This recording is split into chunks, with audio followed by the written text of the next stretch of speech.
¿Qué tal? En esta ocasión vamos a revisar las actividades de las sesiones 3 y 4, principalmente la sesión 3 de nuestra secuencia número 4 de nuestro libro de Historia de tercer grado. En este caso vamos a revisar cómo se viene concluyendo el proceso de independencia. Nos habíamos quedado en que a la muerte de Morelos había un movimiento encabezado por Vicente Guerrero y otros personajes más. Por ahí incluso vimos a Javier Mina. Es decir, ya eran esfuerzos con un liderazgo no tan grande como el de Hidalgo ni como el de Morelos. Ya eran, digamos, pequeños ejércitos que utilizaban la guerra de guerrillas para atacar a las fuerzas realistas. Hasta ahí nos habíamos quedado. Vamos a revisar otra vez un tema que nos vuelve a aparecer, que se llama la Constitución de Cádiz. Habíamos visto que la Constitución de Cádiz apareció cuando Napoleón Bonaparte invade España, somete a Fernando VII y el pueblo español intenta organizar una nueva forma de gobierno ante la ausencia de su rey. En esta Constitución de Cádiz no se pensaba incluir o regresarle el poder a Fernando VII de forma total, sino que iba a ser compartido. Iba a ser una monarquía constitucional.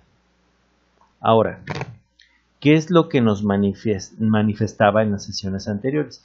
Que Fernando VII regresa del cautiverio, es decir, es liberado en algún momento, y regresa y toma el poder absoluto, es decir, los que habían creado la Constitución de Cádiz los hacen a un lado.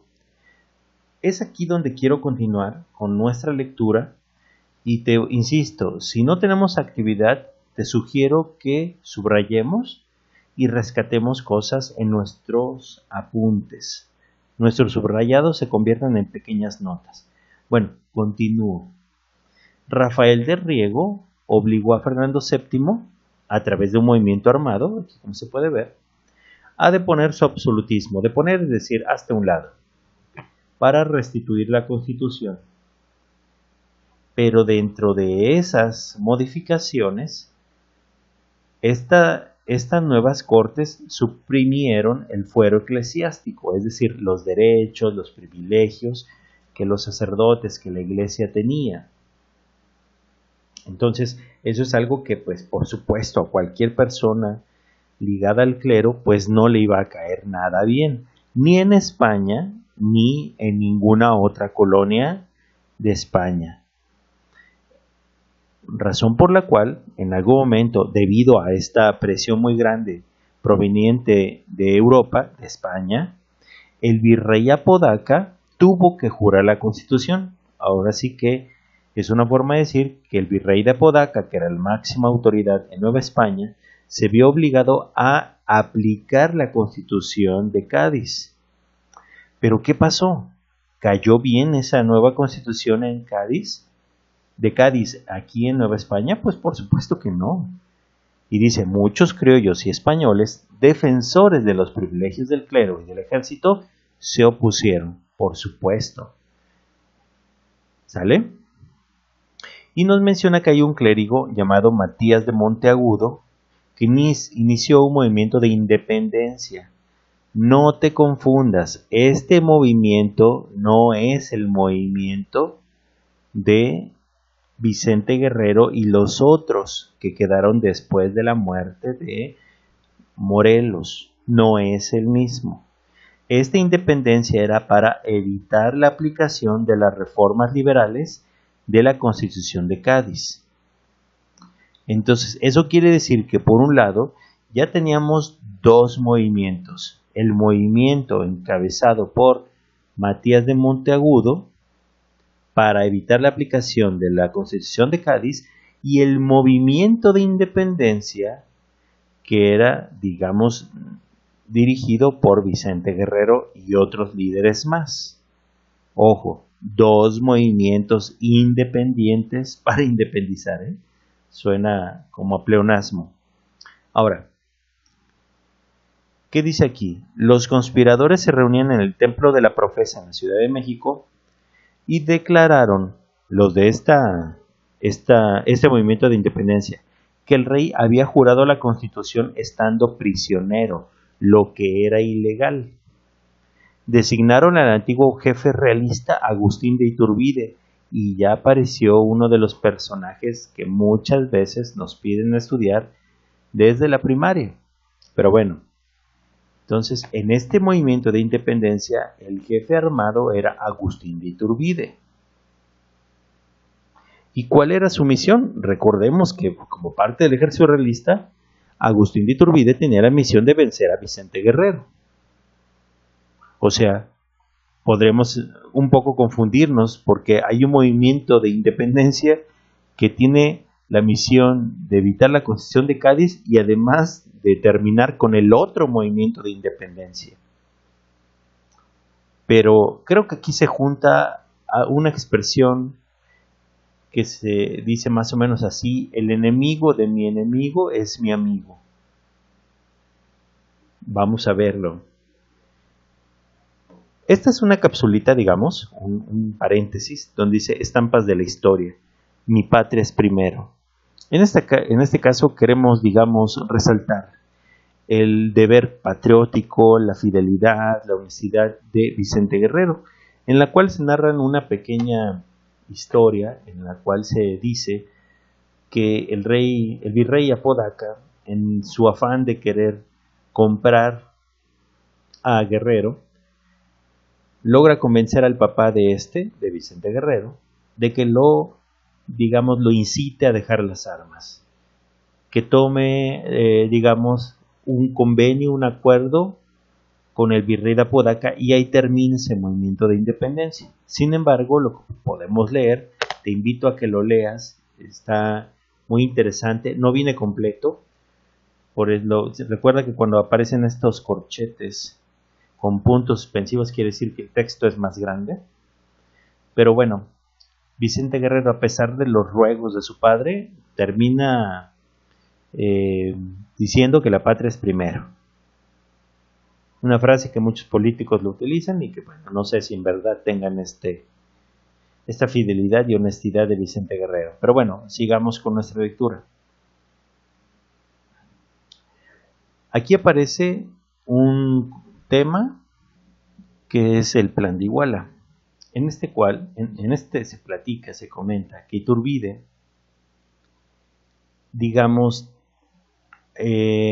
había sido encomendado que dirigiera ese movimiento de independencia, pero él vio la oportunidad de estar por encima de este movimiento y se menciona, se alejó de los conspiradores de la Profesa.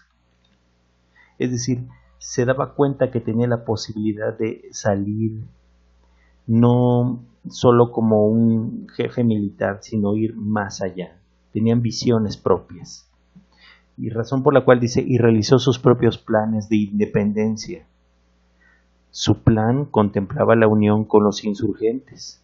Es aquí donde vemos cómo se unen dos movimientos de independencia que sí, a lo mejor tenían la visión de independizarse de España totalmente, pero no por las mismas razones.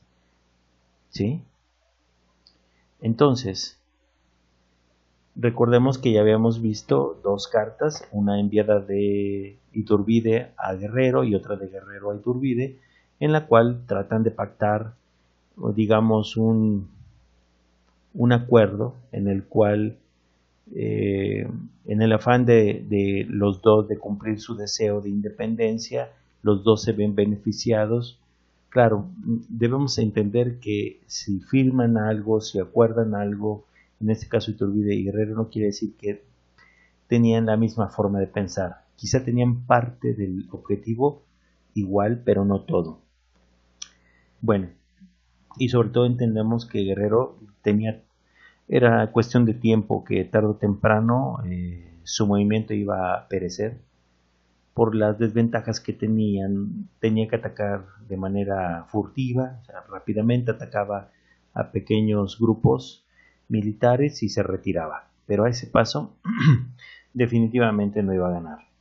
Entonces era la oportunidad precisa de Iturbide y la de Guerrero para alcanzar la independencia y cada quien de cierta manera lograr su objetivo.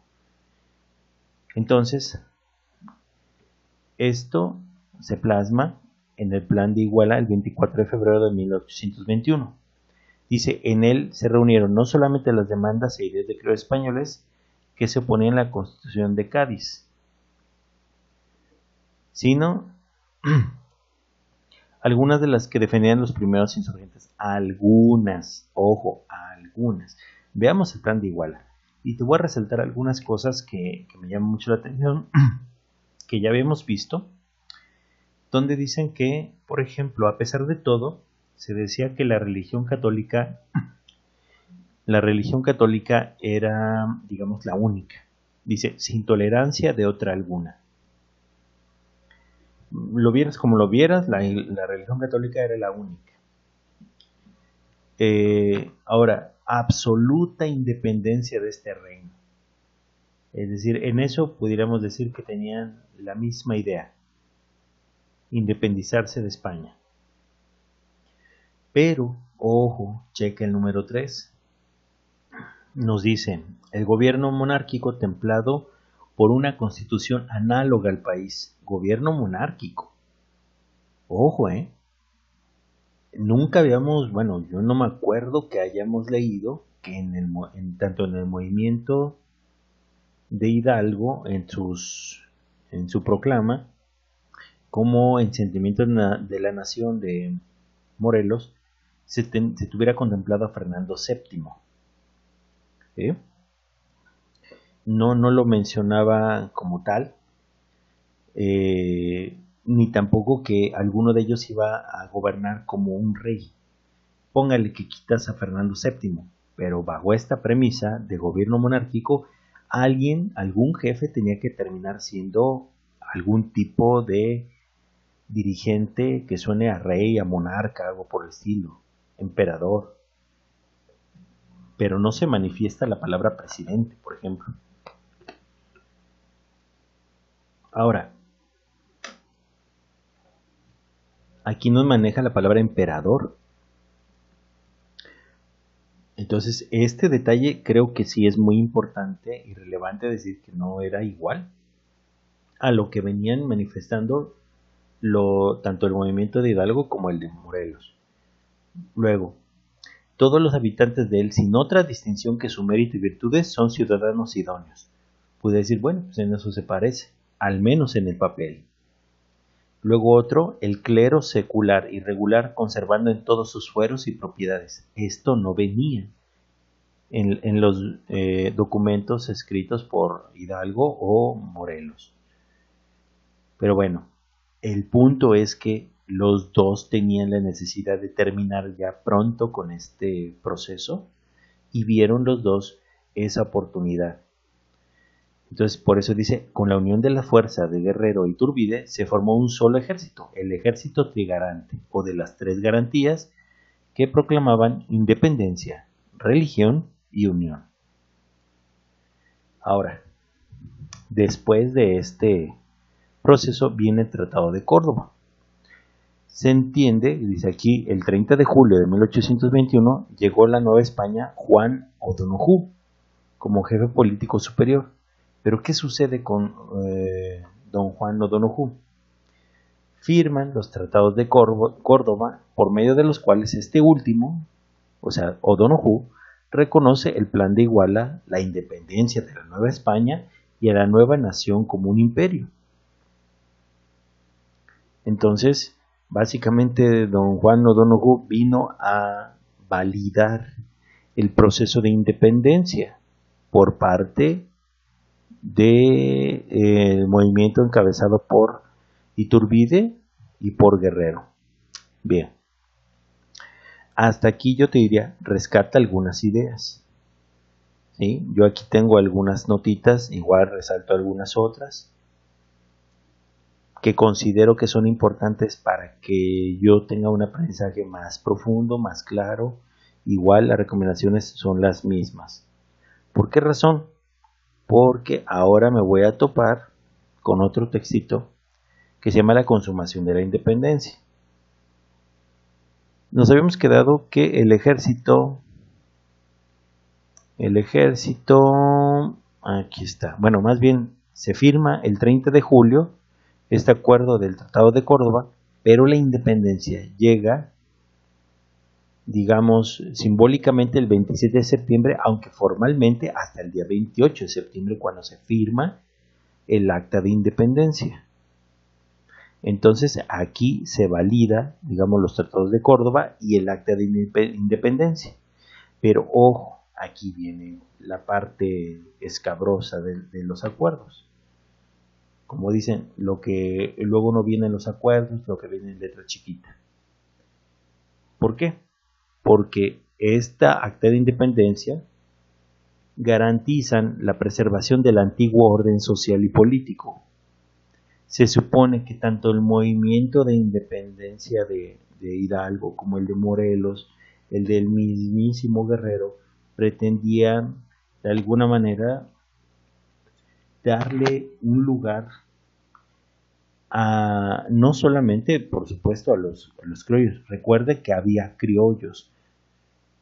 Por favor, digo, espero que te acuerdes que esto no se trata de una guerra entre españoles y, digamos, indígenas, para nada, o entre españoles y mestizos, no. Hemos estado revisando que tanto en el ejército realista como en el ejército independentista había criollos y había españoles. Por supuesto que en algunos iba a haber más mestizos que en otros, pero no es una batalla, no fue un movimiento de buenos y malos. Por favor, esa es la parte que a mí me gustaría que te quedaras, que analizaras, que los movimientos en general no son un grupo contra otro y ya. Normalmente están mezclados los grupos. Entonces aquí, ¿qué es lo que nos está diciendo? Que si garantiza la preservación del antiguo orden social y político, ¿qué quiere decir?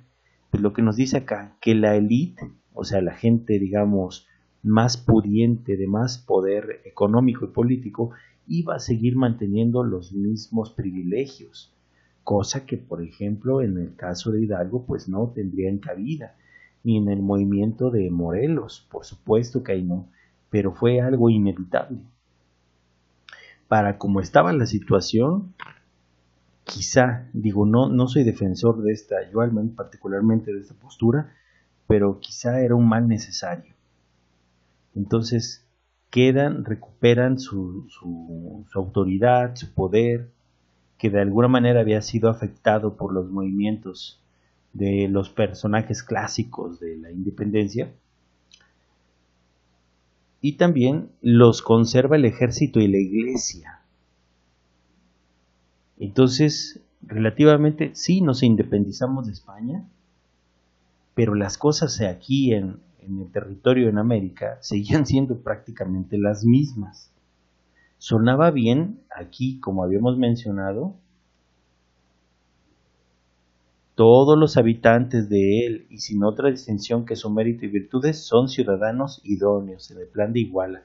E igual hemos visto otros documentos, pero en la práctica es otra cosa. Entonces,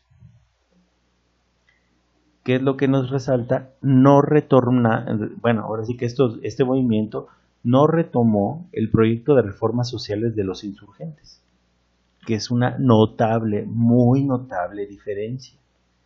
Las élites o las élites de criollos y españoles se hicieron del poder en toda Hispanoamérica, o sea, no solamente de aquí Nueva España, sino en los otros virreinatos, desplazando a los otros grupos sociales, es decir, terminaron como no se hubiera deseado a los indígenas, mestizos y afromestizos, pues en un segundo o en un tercer plano de importancia, que esa es la parte triste de la historia, o bueno, al menos de este. Ahora, tenemos aquí finalmente, ahora sí, una actividad 3. y en la cual pues nos plantean en qué se diferenciaba el plan de Iguala de las demandas de Hidalgo y Morelos. Para eso te recomendaría que regresaras en tu lectura y compararas el plan de Iguala. Yo aquí, por ejemplo, rescaté algunas cosas del plan de Iguala con, por ejemplo, las ideas promulgadas por Hidalgo, que están aquí, por ejemplo, en esta página 26 de tu libro, y las de Morelos, que están en la página 33, si no mal recuerdo, en Sentimientos de la Nación. Fíjate que, por ejemplo, hay cosas que sí coinciden. La religión católica coincide, pero ¿dónde no coincide? En la división de poderes. En la otra, había ahora sí que si vemos, en el plan de Iguala hay un gobierno monárquico, y en el documento de Sentimientos de la Nación no se menciona algún tipo de monarquía. Incluso dice que la América es libre e independiente de España y de toda otra nación, gobierno o monarquía. En eso no checa. Si vemos el de Hidalgo, dice abolir, bueno, el proyecto de Hidalgo era mucho más corto a comparación del de Morelos, porque ahí, por ejemplo, se habla de abolir la esclavitud, aunque había un detalle bien importante con Hidalgo, que dice, expresaba su convicción por realizar cambios sociales que beneficiaran a la población de la Nueva España. Y por lo que estamos leyendo esto, pues nos da la impresión que no fue así. Finalmente, los indígenas, mestizos y afromestizos terminaron siendo relegados. Entonces, cuando yo empiezo a realizar mis actividades, yo tengo que plantear, digamos, en qué se diferenciaban. Pero necesito, ahora sí que si tú vas a comparar tipo de gobierno, pues tienes que compararlo con tipo de gobierno. Por ejemplo, estos son ejemplos, están para que te guíes, más no para que los copies. Dice ahí, comparando los documentos de Hidalgo y Morelos con el plan de Iguala, se pueden observar semejanzas y diferencias notables, lo cual nos dice que el plan de Iguala no reunía todas las aspiraciones de Hidalgo y Morelos. Eso es como una introducción. Ahora, ¿en qué se diferenciaban? Centrándonos en las diferencias, el plan de Iguala sugiere un gobierno monárquico, apegado a la Constitución, cosa que no era parte de las pretensiones de Hidalgo ni de Morelos. Esa es una diferencia muy importante. Y otra es la aplicación de esta, digamos, diferenciación de clases sociales. Por eso dice, otra diferencia en la aplicación, más no en la redacción. O sea, en el papel sí, podrías decir que se parecen mucho, pero en la aplicación, el plan de Iguala no generó una igualdad social. Es decir, los mestizos, los indígenas y los afrodescendientes no eran parte de ese proyecto social. Básicamente los que se acomodaron fueron los criollos y por supuesto los peninsulares. Pero bueno, ¿a quién beneficiaba el plan de Iguala y de qué manera lo hacía?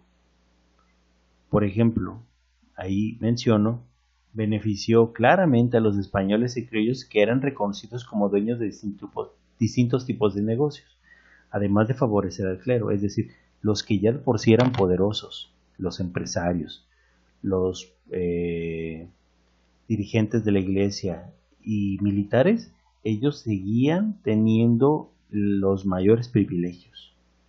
Entonces estaba clarito que ese plan de igualdad iba a beneficiar a estas personas.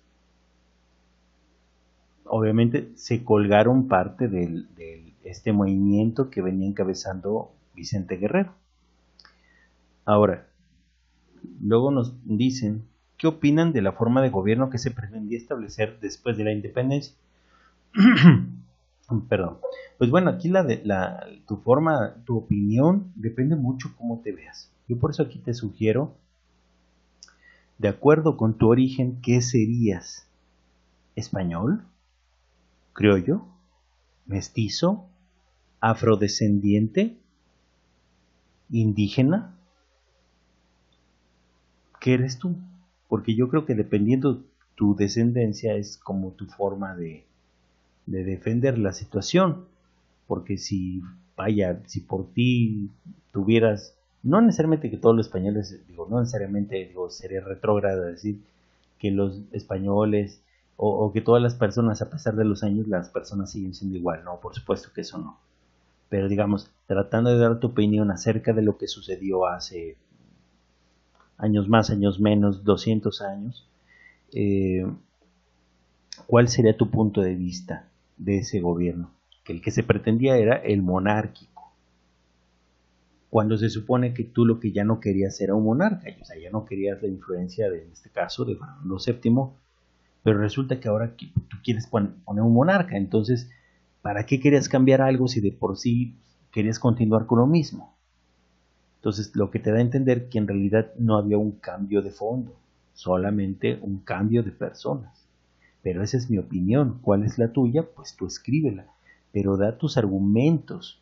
¿En qué te basas para decir que, digamos, tú sí estabas a favor de, o tú sí hubieras estado a favor de un monarca, pensando que a lo mejor, bueno, es que no sería un monarca español, sino sería un monarca mexicano, vamos a ponerlo así? Y habrá personas que den su punto de vista de que, pues lo malo no era que tuviéramos un rey o un emperador, sino lo malo es que ese emperador o ese rey no era mexicano. ¿Sí me explico? Entonces, en ese sentido, pues va dependiendo tu respuesta. Ahora, en el inciso D dice, ¿habrán quedado conformes todos los sectores involucrados en la guerra de independencia con lo que se logró? Pues bueno, yo aquí te planteo, tu respuesta depende cómo hayas asumido el concepto de justicia e igualdad entre las clases sociales. Pero te vuelvo a insistir, ¿en qué te basas? ¿Tú crees que todos los movimientos, todos terminan contentos, felices y contentos? Pues si no terminan felices y contentos, pues tú di por qué no salieron todos felices y contentos, en base a releer tus textos de esta sesión. Ahora, dice, lleguen a una conclusión con ayuda de su maestro. Yo te he propuesto a través de este video que hago para ti, es a meter un poquito, si tú quieres, esa duda acerca de que si pensar de esa manera que piensas, digamos, te permite entender la situación. Por ejemplo, ahí te planteo, ¿qué opinas del movimiento de independencia? Porque todos tenemos una visión de un movimiento de independencia. Y relativamente, pues dices, pues, a lo mejor, si yo también, en lugar de Guerrero, hubiera hecho lo mismo.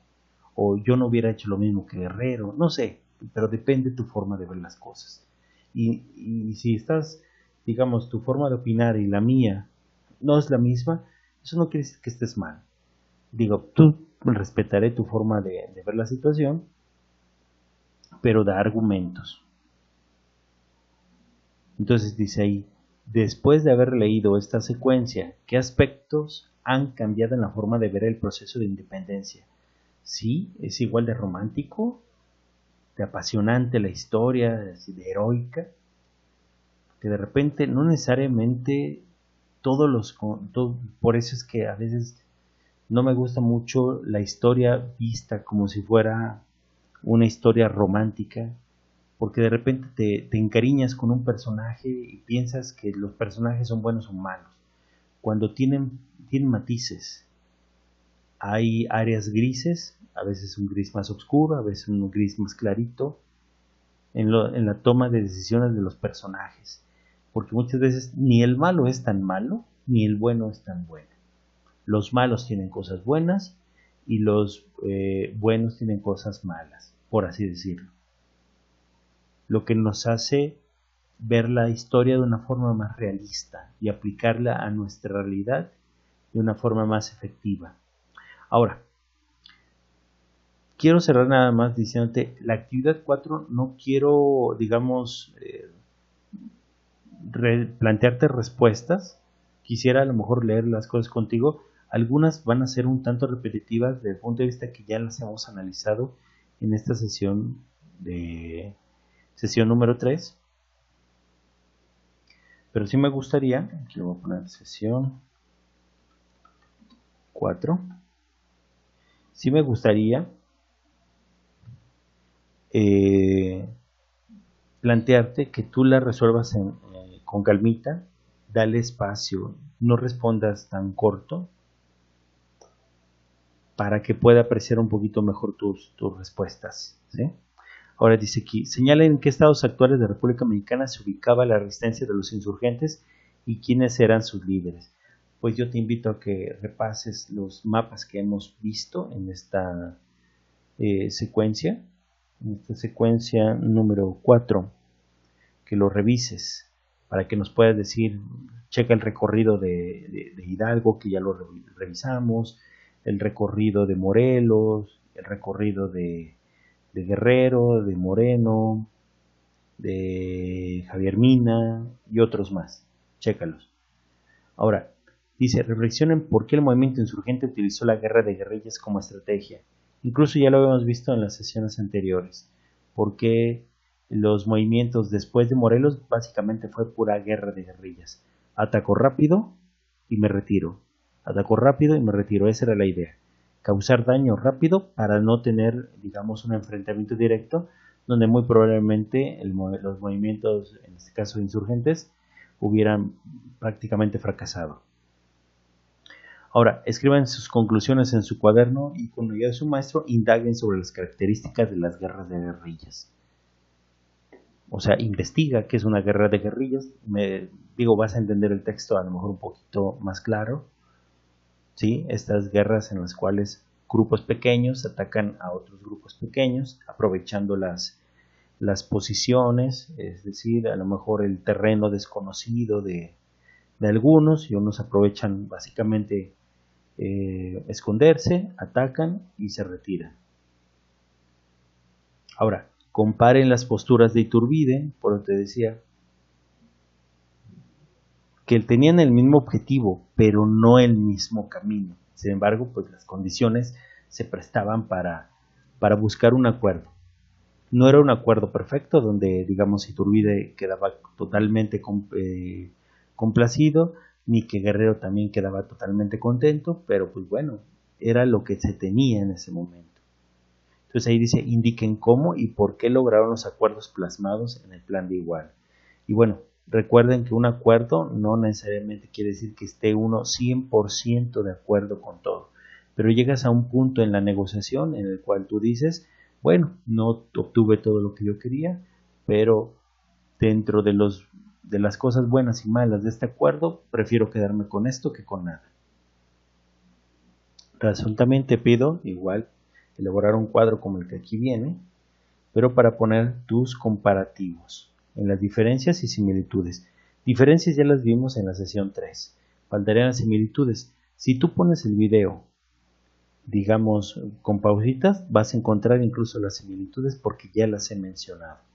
Y los postulados, pues incluso lo puedes ver en este video con calmita. Ahora, dice, de manera individual, elige un personaje de los que participaron en la consumación de la independencia. Consumación. Digo, en este caso, pues no podríamos elegir a Hidalgo o a Morelos, ¿no? Aunque dijeras, es que es el personaje que más me agrada, ¿no? Pero no, de consumación, que podría ser bien o Guerrero o en este caso Iturbide.